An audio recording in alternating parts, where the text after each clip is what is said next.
Hello, my name is Scott Grizzard. This is Discrete Math. This is fall 2020, obviously the 1st of October, and I'm from the University of South Florida. That's everything. So today, last time we talked about the division algorithm, and we did division for positive integers. Today we're going to talk about, we need to do division for negative dividends. We're not going to worry about negative divisors. They're out for us. And I have very carefully gone through the book and made sure, because now we're in the book, we're still in section 4.1 in the book. Yeah, sorry. And I went very carefully through here, and I made sure that we were doing, I was using the same variables and everything so you can see it in the book. So we need to do a couple things today. We need to extend the division algorithm a little bit so that it will handle negative dividends, not divisors. And then we need to extend, we need to talk about definitions that we're going to be using from now on. And then we need to talk about the Euclidean algorithm. So those are kind of the goals for the day. Of course, we want to go over to the quiz first. And there's something rather peculiar about this quiz that I had no intention of doing, but it happened anyway. So let's go over the quiz. So the purpose of the quiz was to kind of play with these modulo things and to kind of discover a few things. And by accident, all of the answers except the last one were 1. Totally, I did not realize this until I programmed it in. It was totally unintentional, but that's what they ended up being. So let's go through it.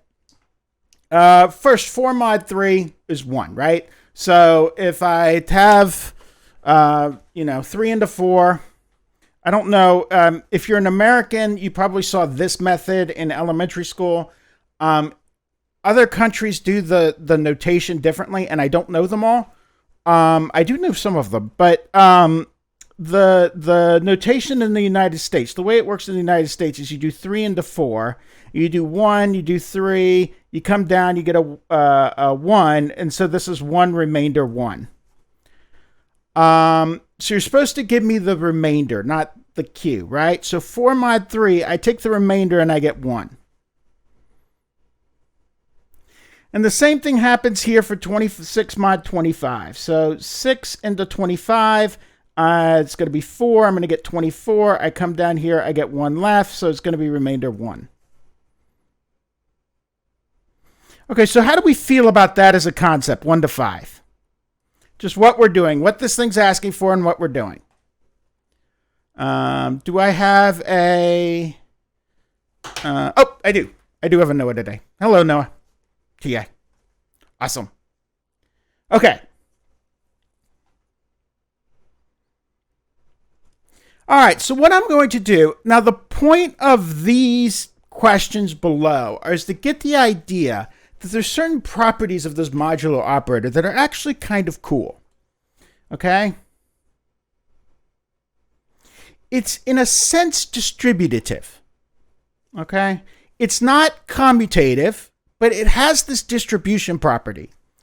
So if I do 5 plus 8 modulo 4, right? That's going to be... brain. 13 mod 4. So if I do 4 into 13, I wind up with the answer. I do 3 up here, I get 12. I come down, I get a 1. So I've got remainder 1. But something very curious happens here. This right here, 5 mod 4 is 1. And 8 mod 4 is 0. So I wind up with 1. Well, 5 mod 5, 5 times 5, that's 25. So I do 3 into 25. All right, and I wound up with 8, 24, remainder 1 is 1. But then I multiply out here, and look what happens here. And this is very interesting. 5 mod 2 is 2. Sorry, 5 mod 3 is 2. 5 mod 3 again is 2. So I multiply those together and I get 4. And then if I mod 3 again, I get 1.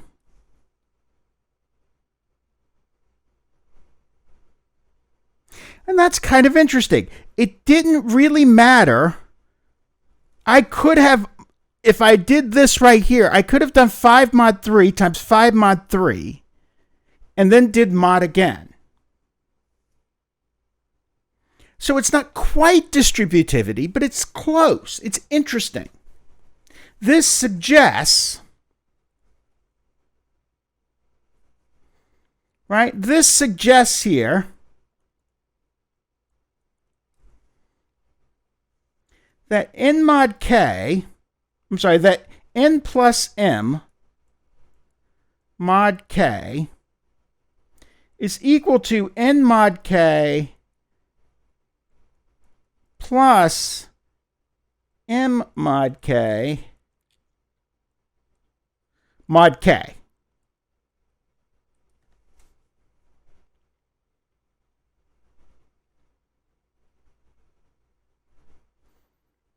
How do we feel about that thought, 1 to 5? I add first and then I mod. It's the same as if I mod, then add, then mod again. And the same thing here. N times m mod k is the same thing as n mod k times m mod k mod k.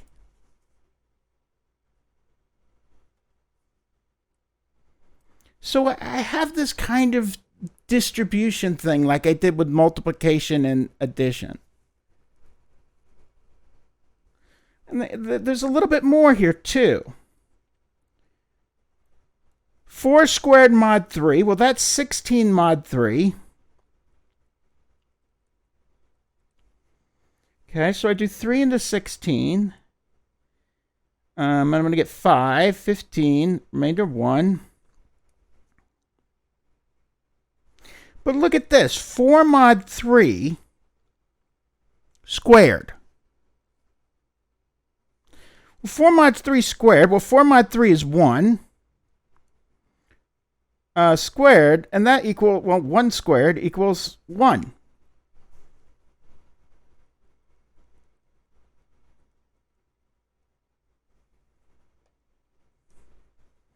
And that suggests that same thing holds here. Into the, I'm not going to use k, I'm not going to use, I don't want to use k, I'm going to use a. Into the a mod, into the a mod k might be equal to n mod k to the a mod k. And I don't want to use an m here because this is not this right here is commutative while this isn't. So I want to use something different.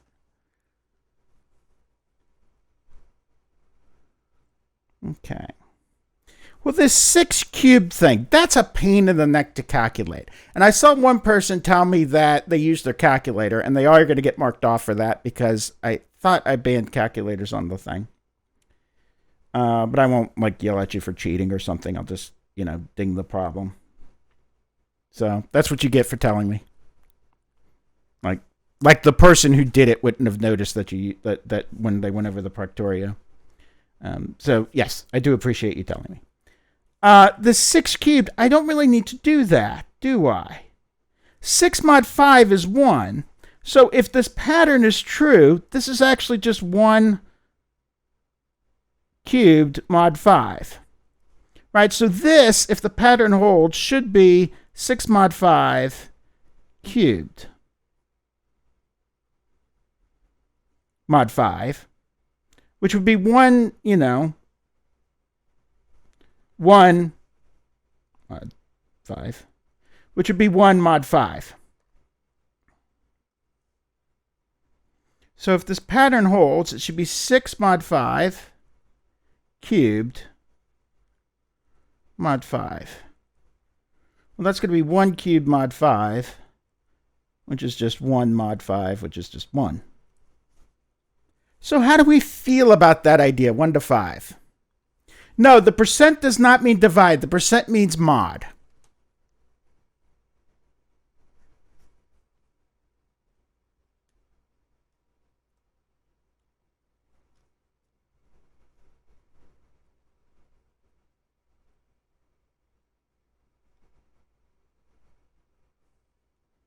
And again, they shouldn't have all been 0. I mean, they shouldn't have all been 1 up here. That was a mistake on my part. They won't be. It just won't be 1, 1, 1, 1, 1, 1, 1, 1, 1. Okay. This last one is 0, right? 5,000, right? I do 1 into 5,000. I get 5,000 with no remainder. Are there any questions about this? Yeah, so when we do mod, we divide and return the remainder. And some languages actually support another operation called div. I actually don't know if PHP does, because it's one of those things I've never used. In PHP, I don't know. PHP division algorithm, division. Let's see. It does division. It does modulo. It does exponentiation. And it doesn't use the caret for exponents. I forgot that. It does. It does. The command is called intdiv.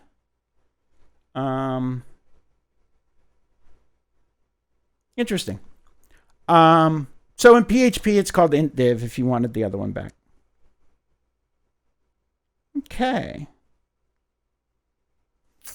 Any question? So there's this question, when will you be able to see the ones marked wrong? I think I set it to open tomorrow morning. I'm not 100%, but I think that's when I set it. Because there was that issue right before the test last time, so I think I set it up properly this time. But, you know, I'm not a expert about Canvas, although I'm probably better than most people. So I'm not exactly sure how everything works. The source code, by the way, is available for Canvas for the most part. It is open source and written in PHP. So, hey, any other questions? All right. So as I was saying before, let's go over to class notes. That's the wrong one. Okay. So today what we want to do is we want to extend division to the negatives. Okay. And the important thing is not so much that we can. So I don't care, and this is kind of a key thing. I don't actually care about dividing by negatives. I want to divide negative numbers, but I don't care about dividing by them. Okay? So I don't care about dividing. So as an aside, maybe not aside, but I don't care about dividing about negatives. Oops.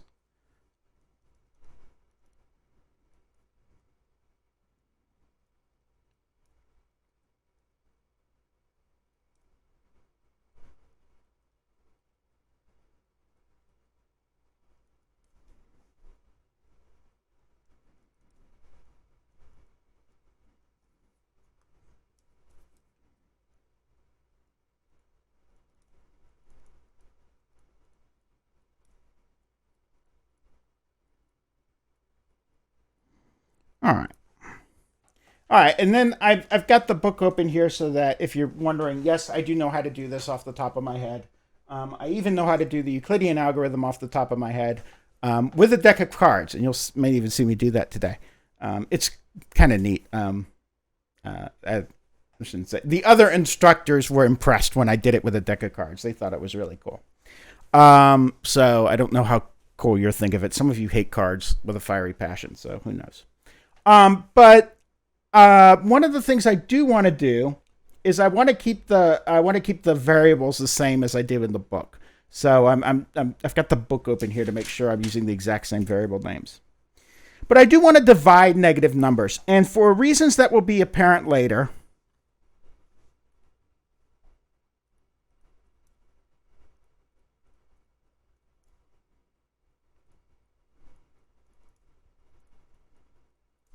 For reasons that will become apparent later, I want -1 mod 5 to equal 4.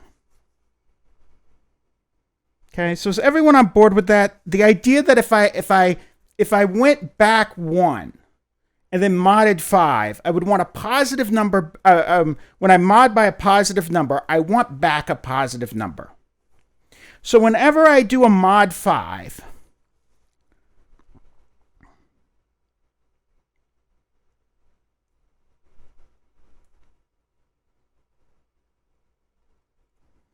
I want back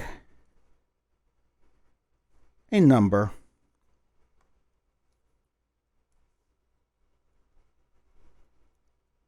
between 0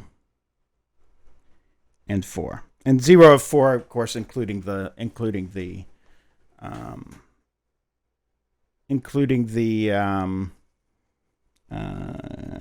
I want back a number between 0 and 4, of course, including the endpoints. Okay. So I'm going to define my division as this. Okay. So here are the terms for my division. And I'm not so big on, the terms, but it's nice to just be able to talk about these things, right? So when I do, let's make sure it's perfect according to the book. When I do D into, let's see, how did they have it? They have an A. When I do D into A, I get back Q remainder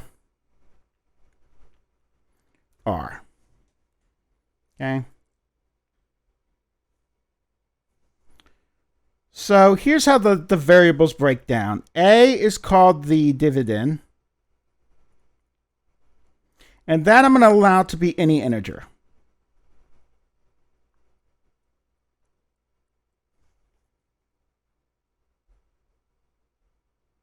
Okay. And I'm going to try to stick to these variables as much as possible. Sometimes, of course, you can't. D is the divisor. And for our class, this is going to have to be a posent. All right, integers 1 and bigger. No 0, no negatives. Okay. So these are the inputs. And the outputs are Q. This is called the quotient. And the quotient can be any integer. And then I've got this thing called R. R is the remainder. And for R, I want R to be an integer between 0, obviously a non-negative integer, a natural number. But I want it to be less than D. So remember, we had that kind of in the last time.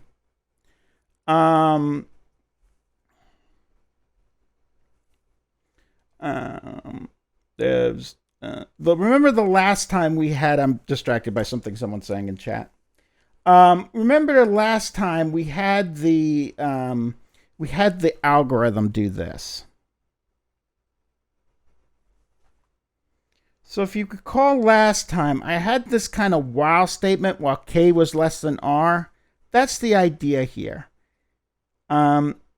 Is that I want to make sure that my when I get to the point where this is no longer true, I want my remainder to be returned. Didn't I say less than or equal to? That may be a mistake.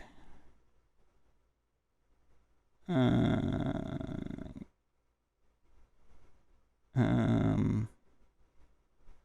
do I have it backwards?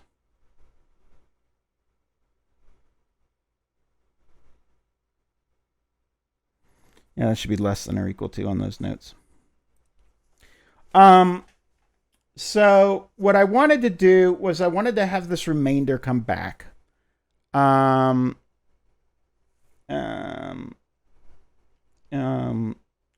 that it was between 0 and D. Now, notice something else here. When I do this, so the theorem is as follows.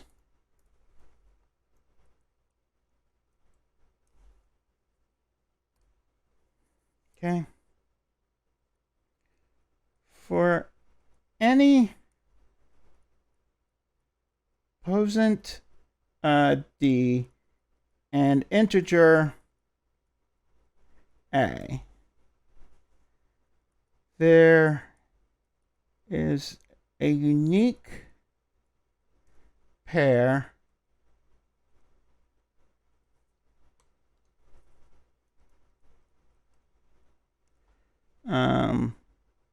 unique integer pair, I should say,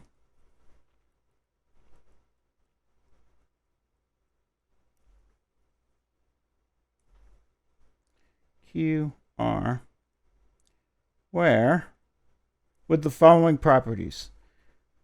The first is that 0 is less than or equal to r less than d. And the other is that a equals dq plus r. All right, and this is called the Euclidean division. Okay.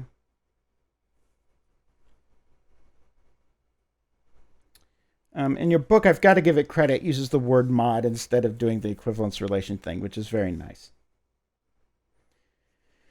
Okay, so all this says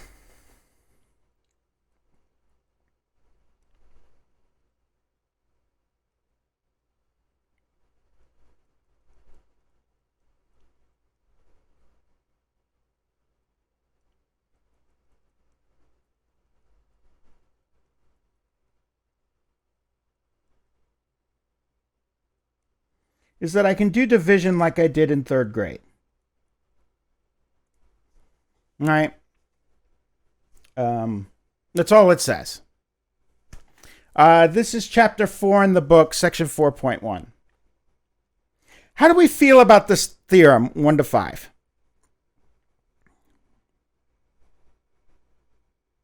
So this is a weird way of saying this. I could also say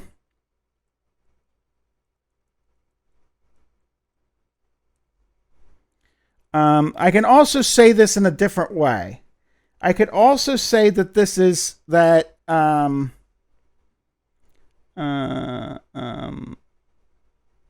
let's see. I can divide through by a, and I can also say that 1 equals, and this is interesting, 1 equals d times q over a plus r over a.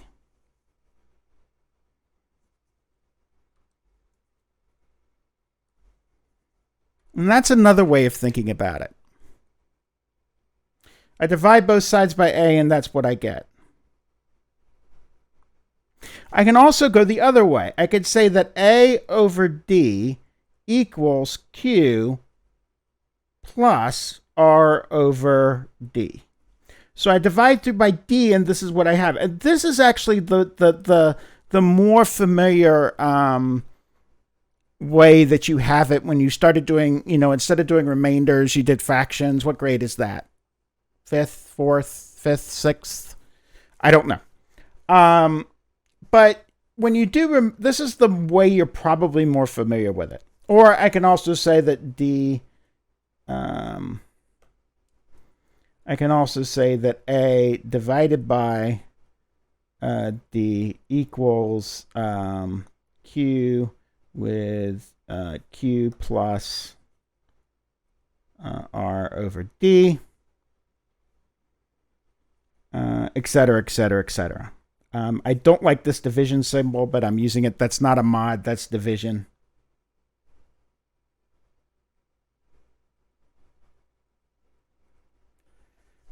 Etc. This is actually going to be a very useful version for us, by the way. So keep that one in mind. We're going to want that one, and we're going to want this one to be at a kind of our beck and call. Is that a Q or percent? There shouldn't be a percent anywhere, so it's probably a Q. The pen is new to write on this year. No, last year. And I even work at it too. I've got I do like all my stuff, like my math research and my math work. I do it on the tablet to try to make my tablet better, but my writing better on the tablet. but it's still working. It's still a work in progress. Okay.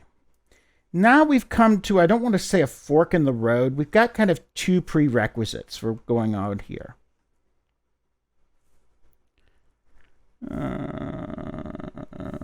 Yes.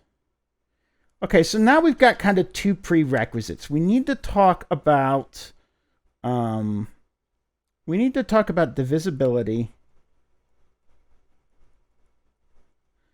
and GCD.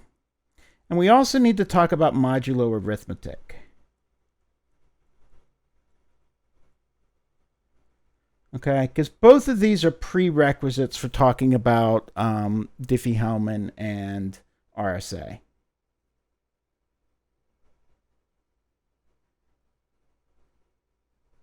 Okay, so what I'm going to do is I'm going to start with this and then talk about this and then come back again. So we're going to kind of do both at once in one sense, because we're going to kind of, they kind of branch, but then they kind of come up. But there's a level of difficulty to both, and we kind of want to build up.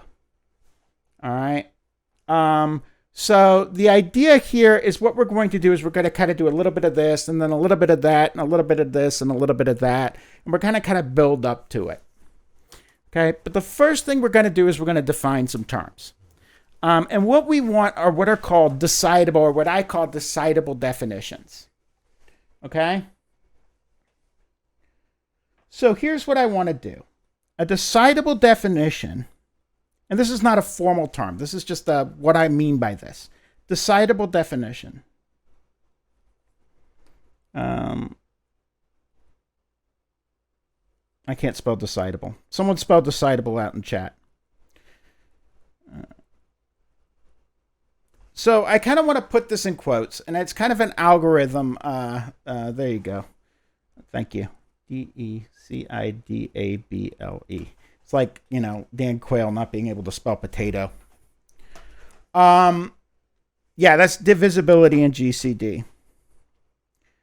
So the idea here is that we want to define things in ways that suggest the way to, we want to make definitions in this class. And these are going to be slightly different than the ones in the book. We want definitions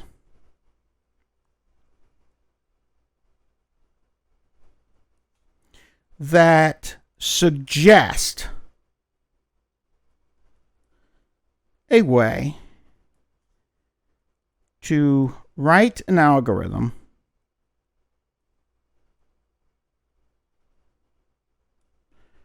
to decide if a number, if inputs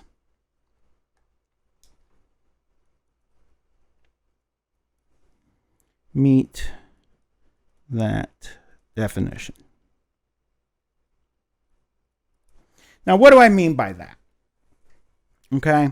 What I mean by that is we want to define things so that there's, if you wanted to code, right? If you wanted to create a function in a computer that returned true or false, you would kind of have an idea right away about how to do it. Okay, let me give you an example. So as I said, a couple of these definitions are going to be different than the ones in your book. They're going to be equivalent for the most part, but they're going to suggest a way to code a way to do it. All right, let me suggest a way to code a way to do it. Okay, that was good. So let me give you an example. So I'm going to, what was that I'm using for definitions? I'm using green. So definition.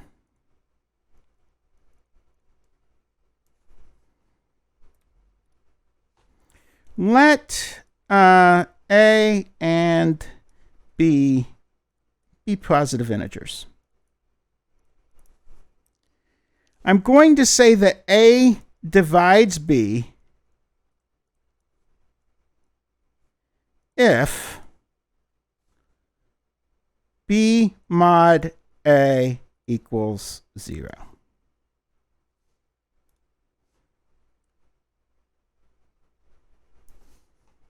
Okay, So how would I code? So if I wanted to write a function on the side here, if I wanted to write a function to decide this, what would I do?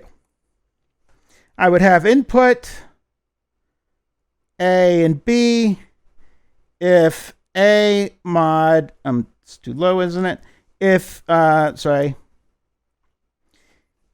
B mod A equals 0, return true, else return false, and procedure. Okay?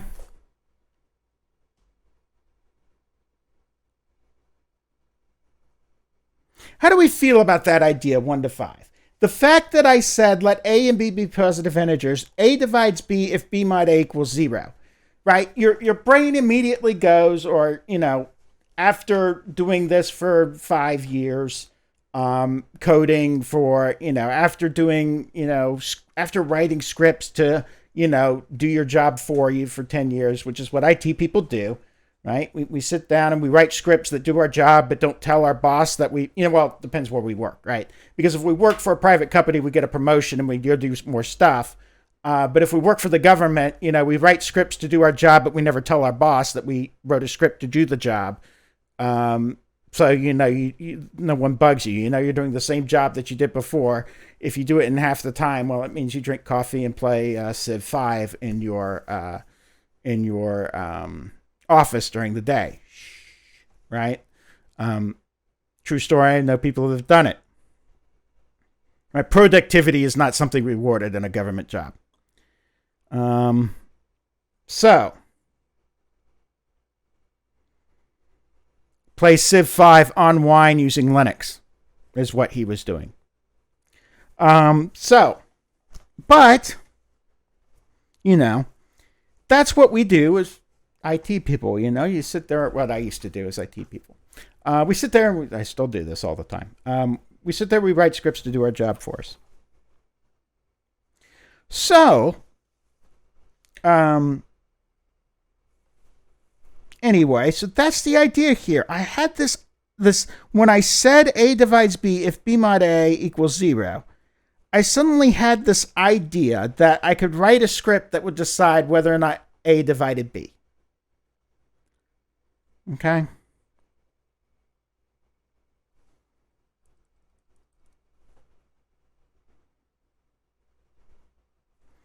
Okay. Let's give another example.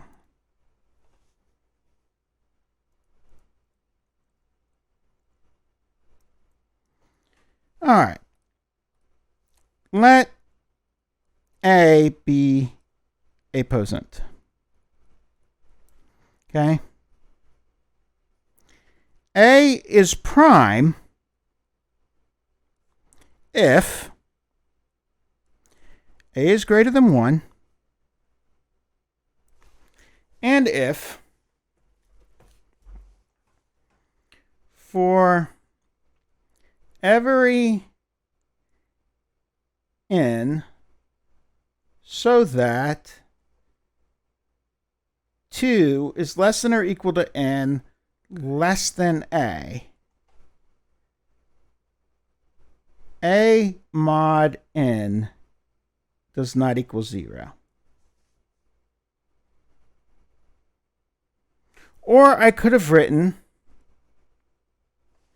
that, or since I defined divides,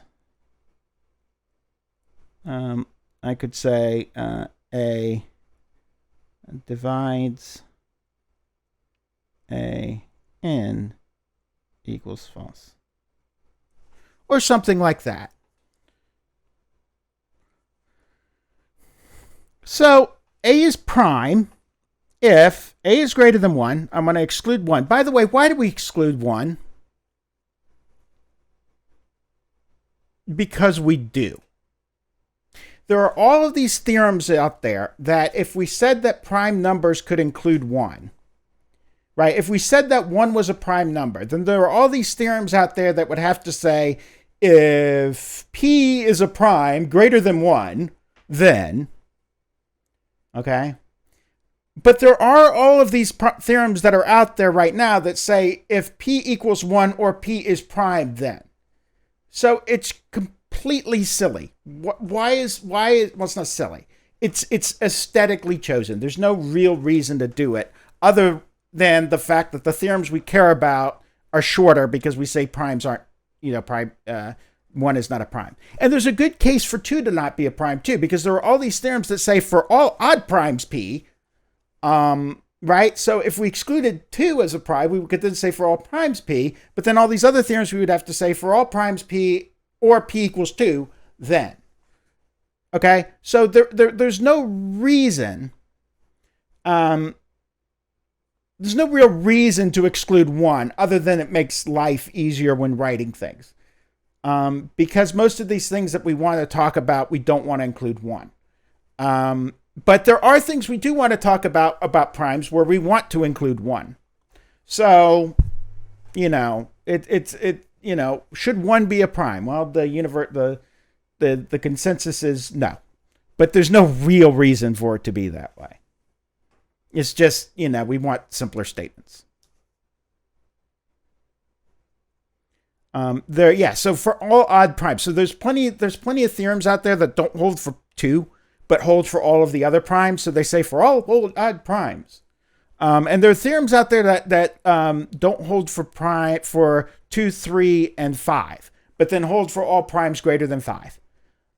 So, there's just, what are you going to do? We want 1 to not be a prime because most of the theorems that we are interested in or were interested in, before the 20th century, all exclude 1 from the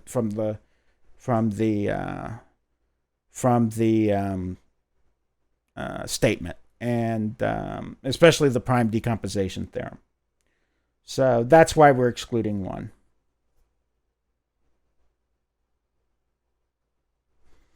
All right. Are there any questions about that?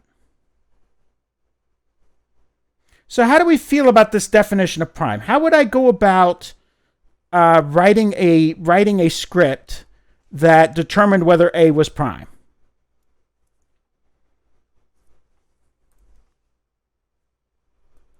How would I write a script for this? Well, I'd do something like input A.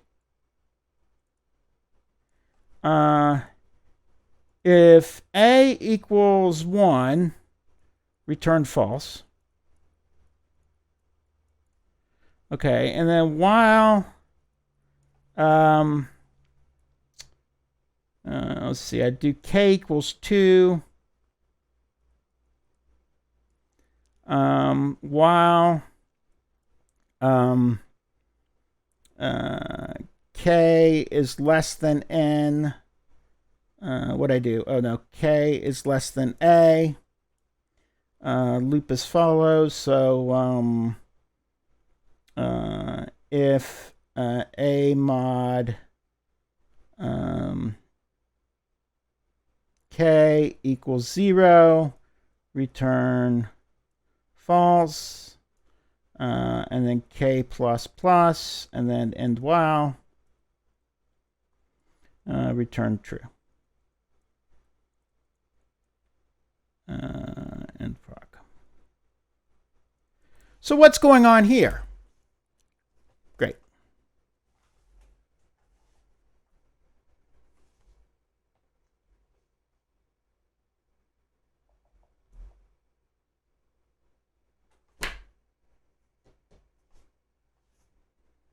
Okay.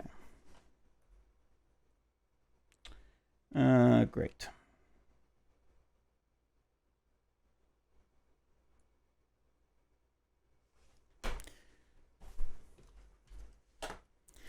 Technical difficulties. I accidentally hit the power button on the tablet. Let's move the book up. Okay. So, and no, I'm not asking you to write the way to do it. Okay? I may ask you to match it, but I'm not going to ask you to write it. I may ask you to write, like, what does it mean for A to divide B? That you might get asked. Okay? But that's the point. So the definitions I want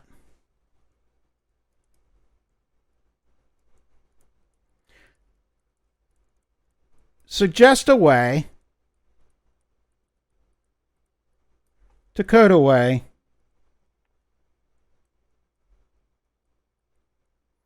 to decide. Okay? I want definitions that suggest a way to code a way to decide.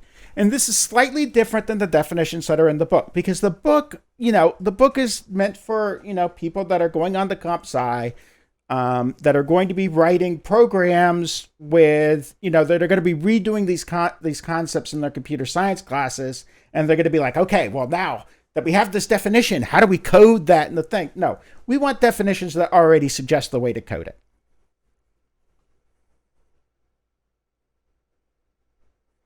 Okay.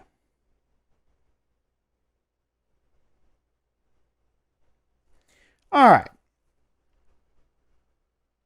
So we've talked about how I want to deal with negative numbers. I just want -1 to equal 5. So what I'm going to do is I'm going to keep doing the division algorithm until I get a positive remainder.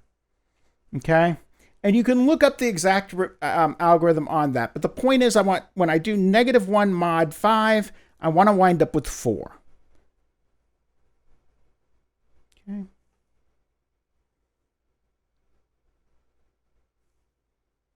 By the way, why is this not going to get trapped in an infinite loop? Why can this work like this? Why don't I need an else statement here?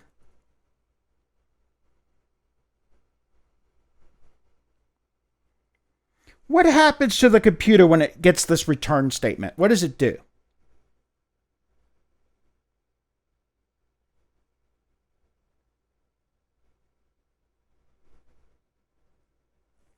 What does the computer do when it gets to this return statement? I'll put 2 equal signs there, by the way.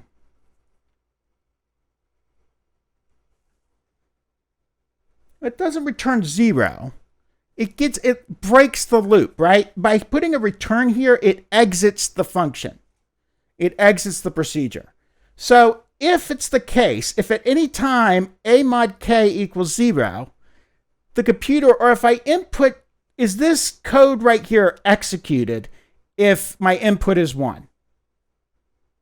And the answer is no, right? If I get this k never equals 2, is never assigned 2 if I input a 1.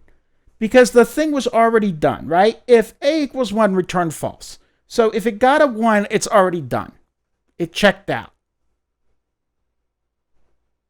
Likewise, if at any time it gets something that divides, it checks out. And by the way, I actually don't need to go all the way to a. I can go up to the square root of a and be fine.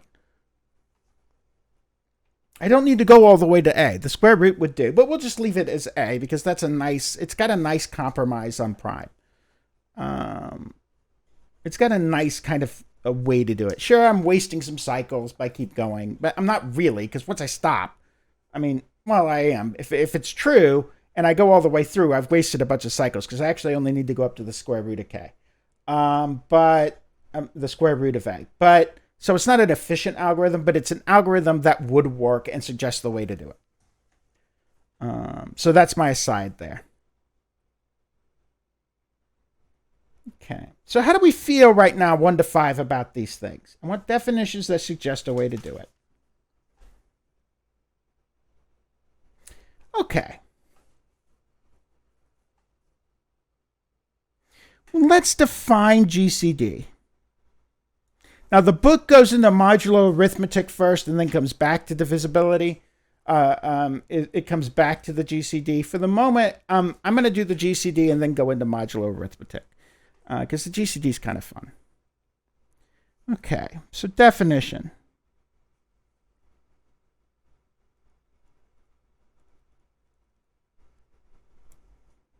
Okay. let A and B be posants. I'm actually okay with 0 for this, but the GCD, everything divides 0, right? Because 0 times whatever. Let me do one thing before I do this. I'm sorry. I need an equivalent definition, so I'm going to put a little lemma here. I'm going to do an equivalent definition for posant. I'm sorry, for divides. So let A and B be posants. A divides. This should all be in blue, shouldn't it?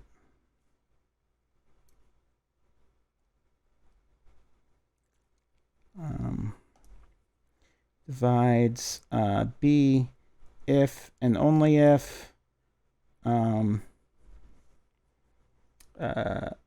there exists posant K so that A K equals B. Okay, so this is an equivalent definition. Now, notice something here. Does everyone know what this means? If, by the way, means if and only if.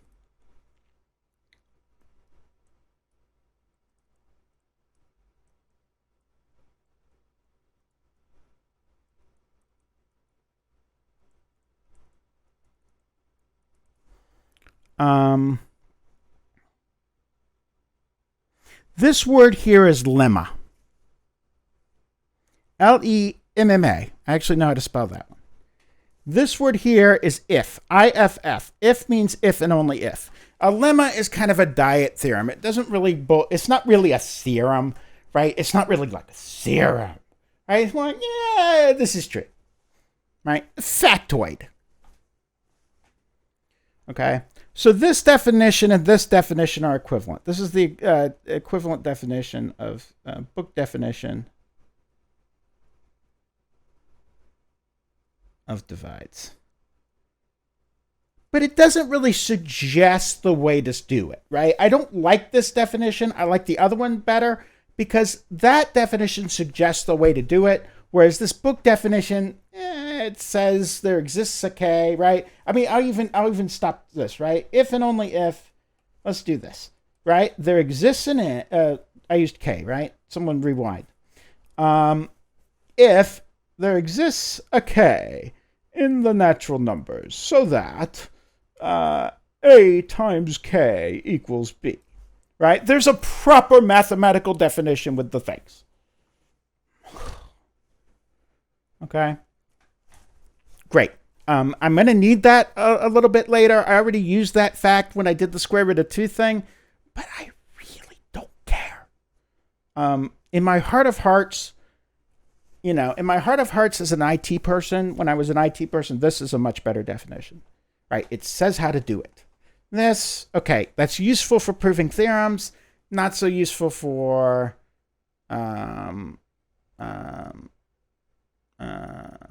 doing the other things. Of course, there's that other definition of prime too, right?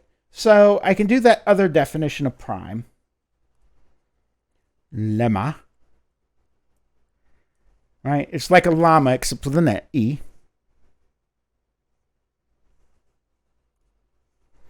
Right? Let P be a posant if P is greater than 1 and if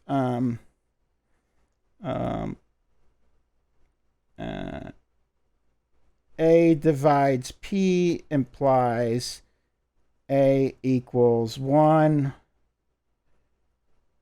or A equals P, then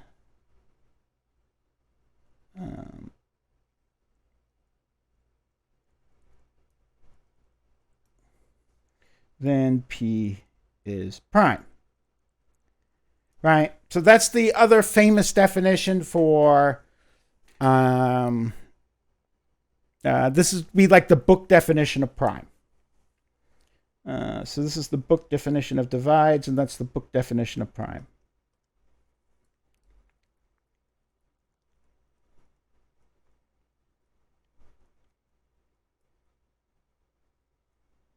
I don't actually know if this is the book definition of prime. It's later, so I'll have to look it up.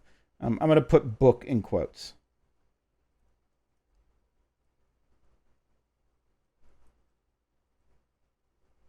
And it's, again, it doesn't really suggest how to do it. So what integers do I need to check? I don't know. Every one of them. Well, that's going to be a pretty long, that's not a decidable program. If I write a loop that checks every integer in the while loop, it's never going to terminate if the thing is prime. Kind of a lousy definition, in my opinion. Okay.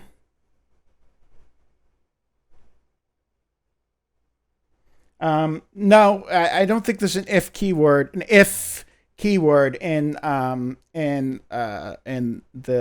PHP. But if, by the way, IFF is very powerful in a Scrabble game, but only if you're using the extended dictionary. It's not in the regular Scrabble dictionary, but it is in the extended one. So if you're playing extended dictionary, you can always get like triple word things and stuff by, someone writes if to, create a short one, and then you can put on another F there and create a new word, and you can sometimes hit triple letters, and then everyone always challenges you, and you're like, oh no, it's a word. But remember, only on the extended one. It's not in the regular Scrabble dictionary, but it's in the extended. So you look it up and you're like, see, there it is.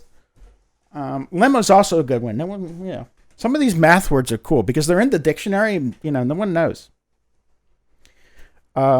Especially the English majors that always rule the Scrabble board, you can get them, right? Because they don't know all these words.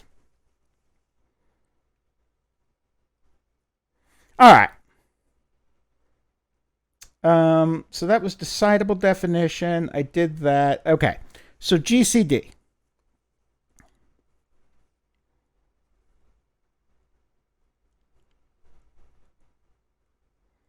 I'm probably not going to make it to modular arithmetic today.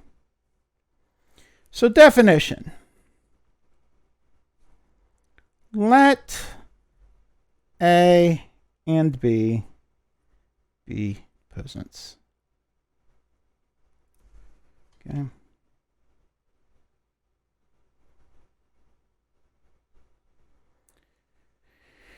And let D, now I'm going to do a set.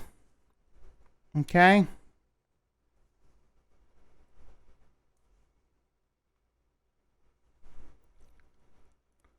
K less than or equal to min AB such that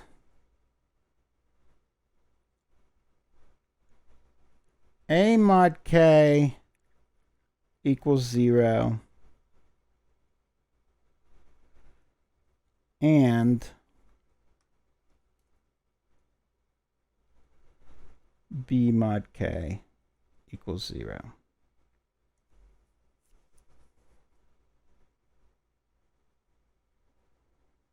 Okay. And notice the set is always non-empty. Why is that set always non-empty? Why is there always numbers? Okay, and this should be K posant. Where A mod K equals 0 and B mod K equals 0. Why is that set always non-empty? What positive integer will always return what integer K will always return a 0 for any positive integer?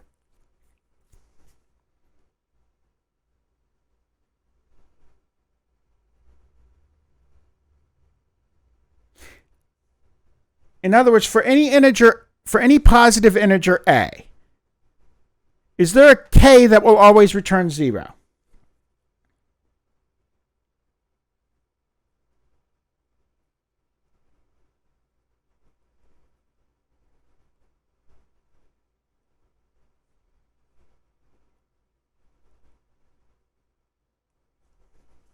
Right? And the answer, someone said it is 1, right? If this thing is 1, if k is 1, then I don't care what a is. Yes. A mod 1 equals 0 for all a. For any a mod 1 is going to equal 0.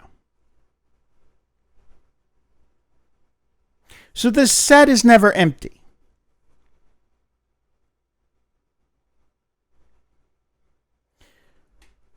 The least common denominator of A and B denoted GCD AB is the max of D. In other words, GCD of AB equals max of D.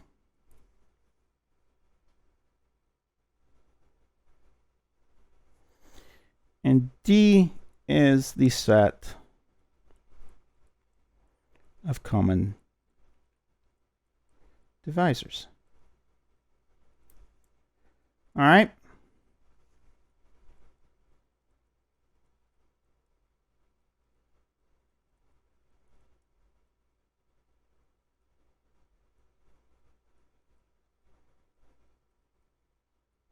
So how do we feel about this definition 1 to 5? I said least common denominator, didn't I? I meant greatest common divisor.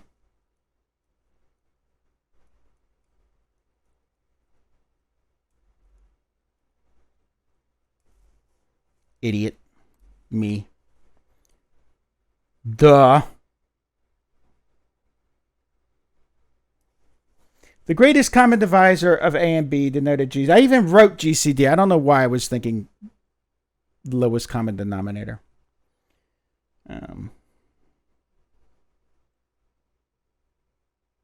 Greatest common divisor. They're related concepts.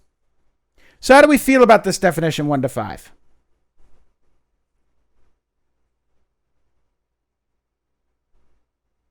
And it suggests a way to do it, right? This definition suggests a way to figure it out.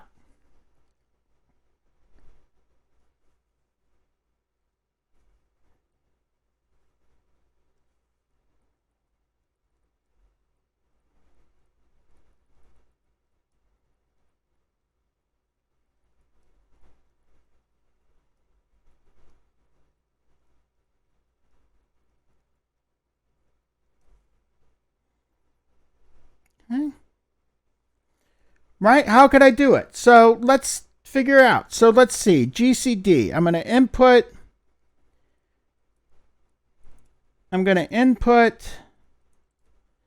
A and B. Okay. And then I'm going to loop over max to check. So then I'm going to write a max to check thing here, right? So I'm going to do max to check. So if A is greater than B, max to check equals, I'm going to define max to check to be the smaller b, else max to check is equal to A. Okay, and then what am I going to do? Well, let's see. Let's let D equal array.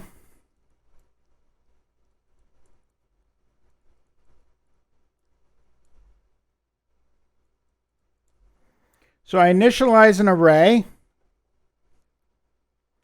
And then I say while, and then I start at 1. Let k equal 1. And I do a while loop. While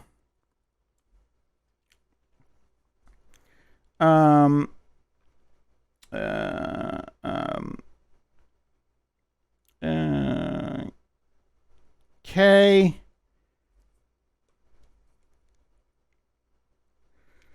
is less than max check.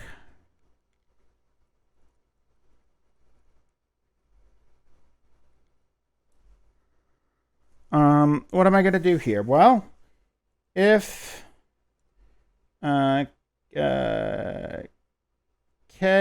if a mod k equals 0 and b mod k equals 0, then I will append k to the array.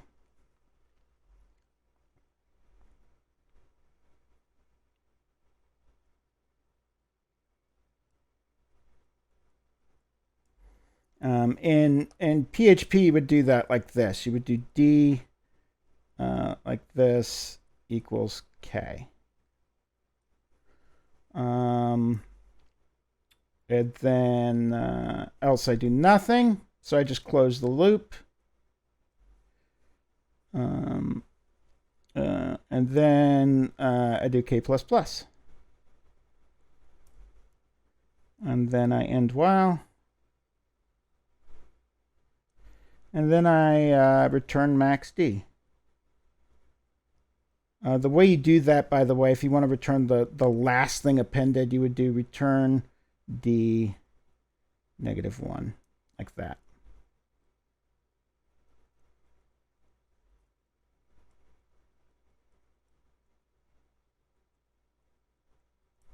I could also just take I could also do something like this. I don't actually need to do the whole array. Alternative, I would set k equal 1, current GCD is equal to 1, and then I do a little while loop, which says, so this is an alternative, while k is less than max to check.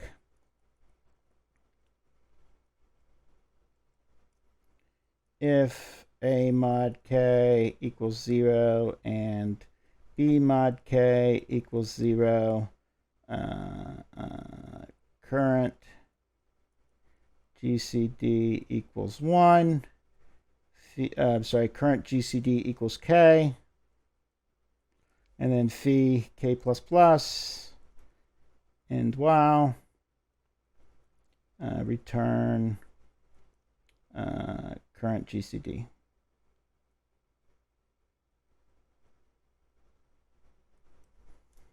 Okay. Sorry, that says phi. So this is a way to end an if statement in most languages. So phi is a way that you end an if statement. And aside.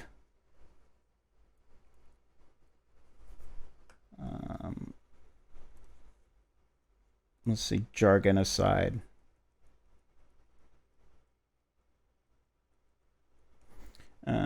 If phi is an if statement block, it's to say it's saying end if while end while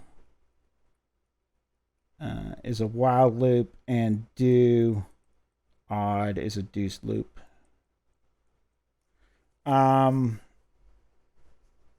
Those are just loops. Yeah, phi is like an end conditional. So if I had like a large number of conditionals, and I actually don't know if PHP supports phi. I knew at one point. Let's see. But Phi is a statement. No, PHP it appears does not. But in many languages, there you can close an if statement by having something called an if, and then you have like an end if or a phi, and then a do loop, especially in shell languages like shell script works like that. And I'm sorry for confusing the languages or just mixing them up, but phi is not really a break statement. It's just like an in the if. It's probably a bad thing. I should probably be using the curly braces. It's just a force of habit. But since you'll all see it in your careers, I might as well just show it to you now and let you get used to it and be confused now instead of later. Confusion now is less of an embarrassment than it is later. But anyway, there is a definition that suggests it. So how do we feel about that 1 to 5? That this definition suggests a way to write a script or write a procedure to figure it out. Right? I could create this array and then pick the max off the array. I could do, just like kind of keep it here. But the point is that the definition that I want for this class, the definitions kind of suggest the way to do it. Okay, but this is not a very efficient algorithm. There's a much better one, and this one is actually discovered by Euclid in 300 BCE. We have to be politically correct with our dates, even though Wikipedia is not, which is weird to me. This is the Euclidean algorithm, and I'll talk about this more next time, but I want to show it to you today. And the Euclidean algorithm is extremely cool.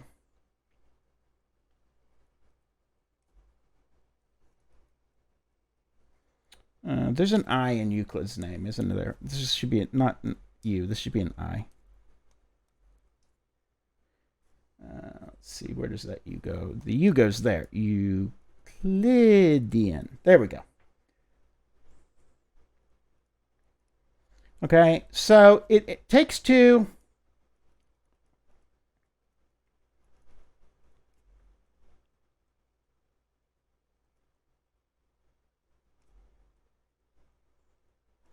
And it computes efficiently, or about as efficiently as you can make it, GCD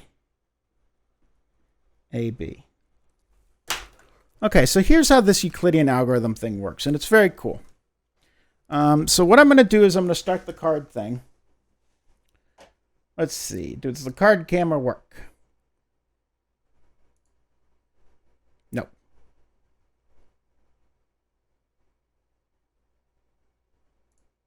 Nope. Okay, the card thing doesn't work right now. Let's see. What's this connecting here?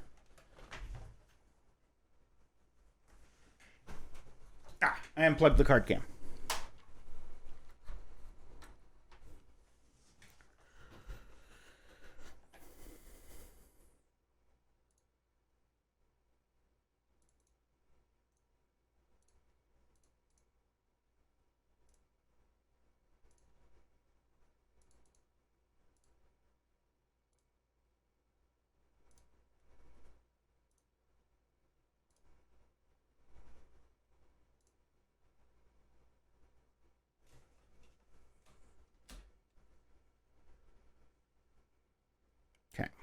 Let's move my iced tea.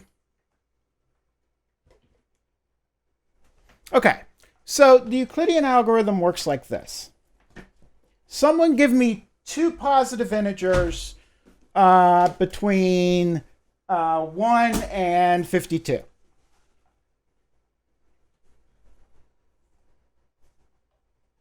I'll tell you what, I'll start with 6 and 8. It's going to be boring. I'll start with 6 and 9 are also going to be boring. 34 and 52. Okay. So what I'll do 6 and 35. That sounds a lot better. Okay. So what I want to do is I want to calculate GCD 6 and 35. Okay. So what I'm going to do, I'm going to take two decks of cards here. Okay. 6 and 35 is what we're going to do. I've got 2 decks of cards. All right. On one deck of cards, I'm going to pull off 6 cards. On the other, I'm going to pull off 35.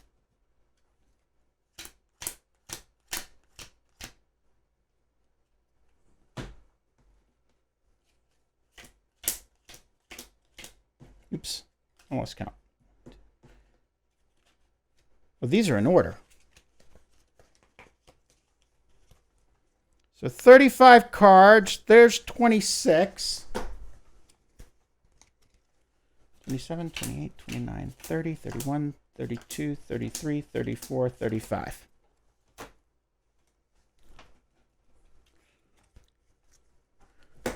Six cards and 35 cards.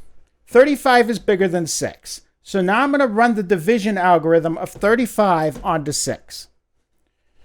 1, 2, 3, 4, 5, 6. 1, 2, 3, 4, 5, 6. 1, 2, 3, 4, 5, 6. 1, 2, 3, 4, 5, 6. 1, 2, 3, 4, 5, 6.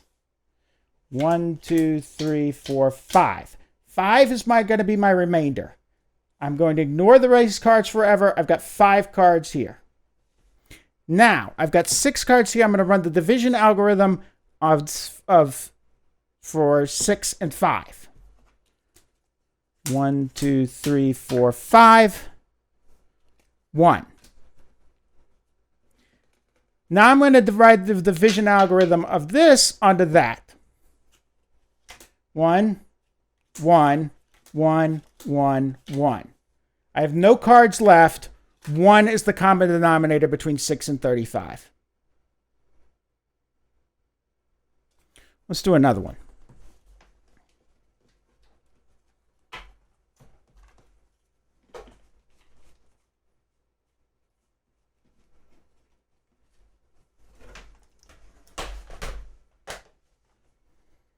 Let's do another one.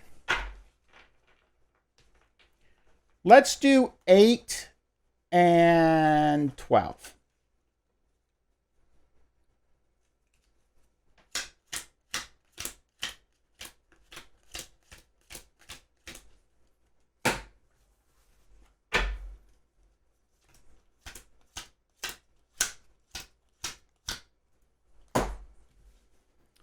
Eight and 12. 12 is bigger. I'm going to do 12 divided by 8.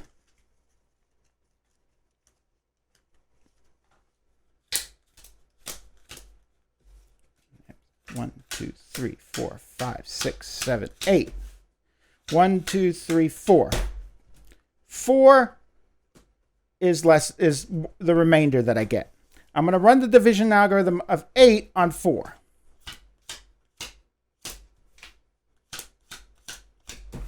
I have no cards left. 4 is my answer. 4 is the greatest common greatest common divisor.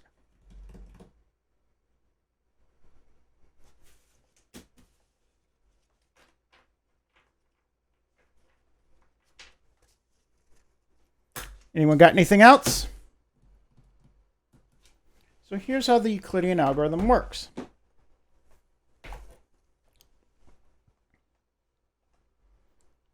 Okay.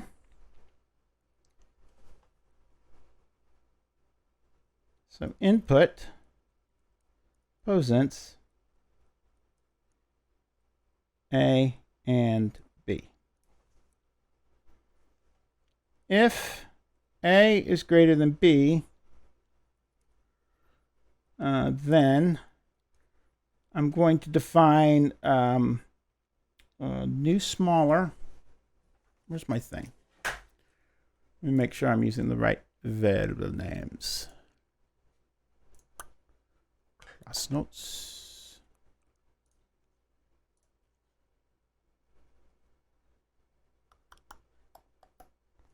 Okay. I'm going to use A is greater than B. Then smaller is going to be defined as B. Bigger is defined as A.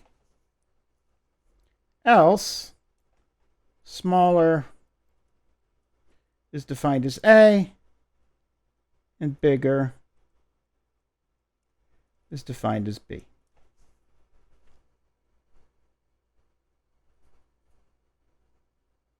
Yeah. And if, or phi. Now, new smaller, I'm going to start with 0. Then I'm going to do this.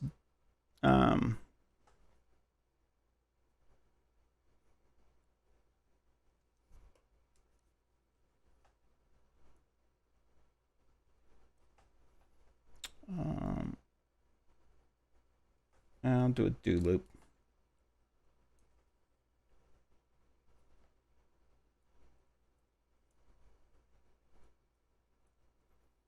A while loop works just as fine. I'm going to do, well, new smaller equals bigger mod smaller.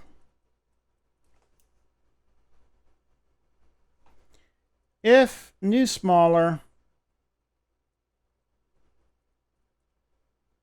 equals 0, break. Else, bigger is now smaller,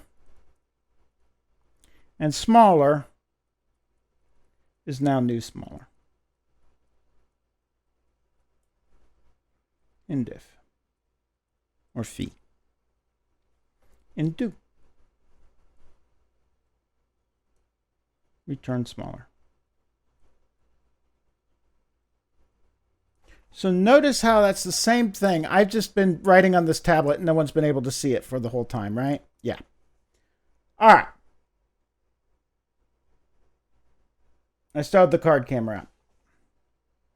So what I'm going to do, I'm going to take two inputs as A and B. If A is greater than B, I'm going to set smaller is equal to B and bigger is equal to A. Otherwise, I'm going to do the opposite. Now, I'm going to start with my new smaller equaling 0. And then I'm going to do new smaller equals bigger mod smaller. If I wind up with 0, I'm going to break. Else, and it doesn't actually matter what this equals, as long as it doesn't enter the thing, right? So if I wanted to do a while loop here, I would do something a little bit different. I could also put this here and do a while loop instead of a do loop. Else bigger is now smaller and smaller is the new smaller, and if in do return smaller. Okay, sorry about the screen thing. So if I'm looking at that on my camera,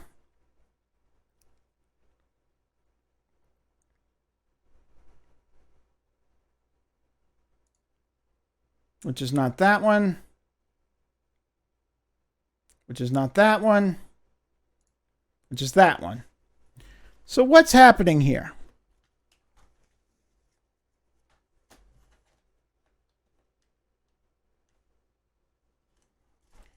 Input posits AB.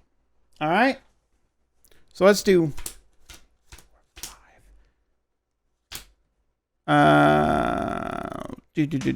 let's do 6 and 9.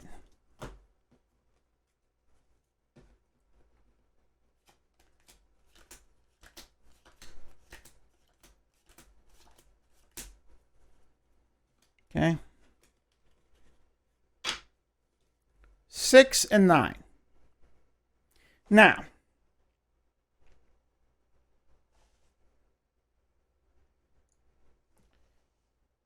if A is bigger than B, then smaller is B and bigger is A. So which one is bigger and which one is smaller? So this stack here had 9 cards in it, so that's going to be bigger. This stack had 6 cards, that's smaller. My new smaller is 0. Now, new smaller equals bigger mod smaller.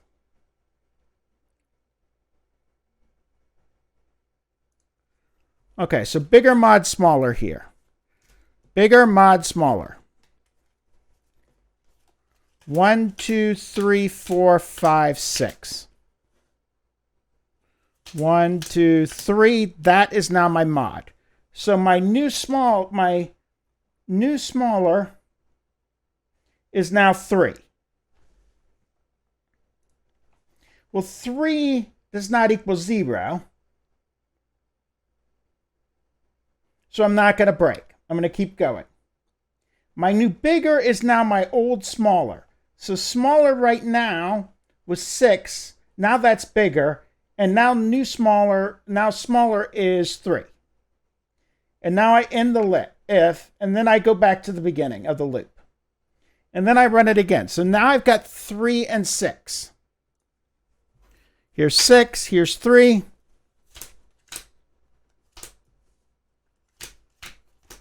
And I'm left with 0. So now my new smaller is 0. Well, since new smaller is 0, I'm going to break, and then I'm going to return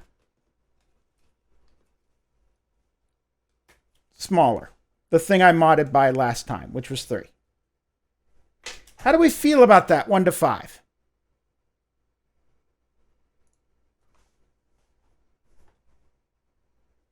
One to 5. How do we feel there about the Euclidean algorithm?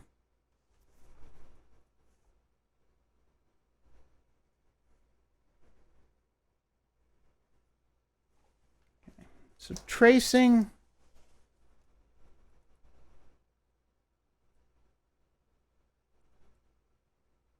Six, 9.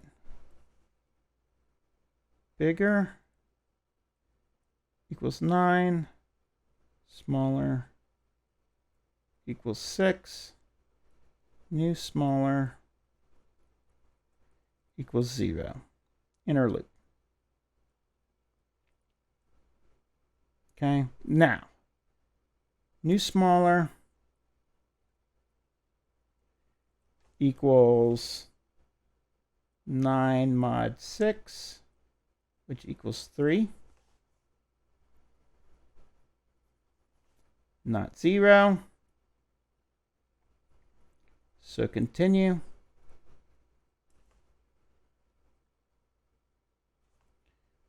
Bigger equals 6. Smaller equals 3. Loop. New smaller equals 6 mod 3, which equals 0, is 0, break loop, return 3. Okay, so how do we feel about that?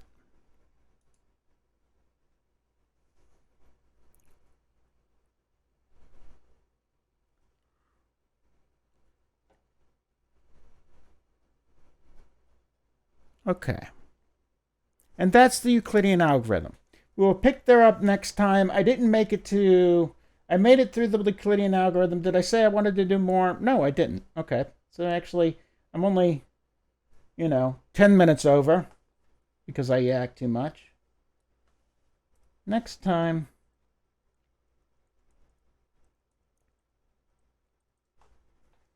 one of the nice things about recording the lectures and then putting them on YouTube is I don't feel bad about going over it. Probably should, but you could have left. Next time, we're going to examine the Euclidean algorithm again.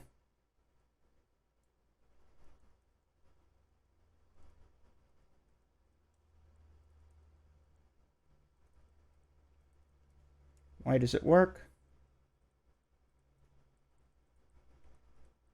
And then we're going to start on modular arithmetic.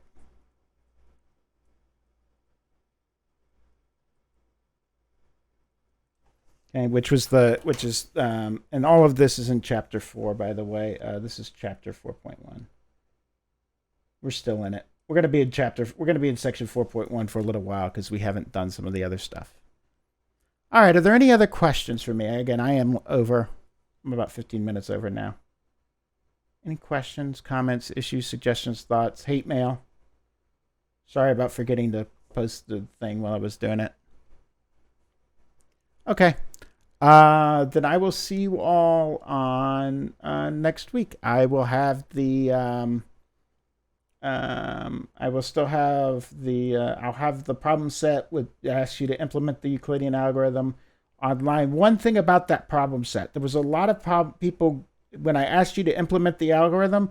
There were a lot of people getting stuff online and just posting it as their code.